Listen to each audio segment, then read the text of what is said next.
नमस्कार. आपले या यूट्यूब चॅनलवर सहर्ष स्वागत आहे. महाराष्ट्र शासन अन्न नागरी पुरवठा व ग्राहक संरक्षण विभाग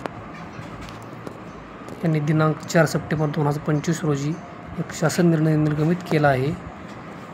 त्यामध्ये छत्रपती संभाजीनगर व अमरावती विभागातील सर्व जिल्हे आणि नागपूर विभागातील वर्धा जिल्हा शेतकरी आत्महत्याग्रस्त अशा 14 जिल्ह्यातील राष्ट्रीय अन्न सुरक्षा अधिनियम 2013 अंतर्गत समाविष्ट न झालेल्या APL केशरी शिधापत्रिकाधारक यांना अन्नधान्याऐवजी थेट रोख रक्कम हस्तांतरण योजनेमधील लाभार्थ्यांना माहे 20 जून 2024 रोजीच्या परिपत्रकान्वये APL केशरी शिधापत्रिकाधारक शेतकऱ्यांना थेट रोख रक्कम हस्तांतरण योजनेनुसार देय असलेल्या रकमेत प्रतिमाह प्रति लाभार्थी रुपये 170 अशी वाढ करण्यात आली आहे.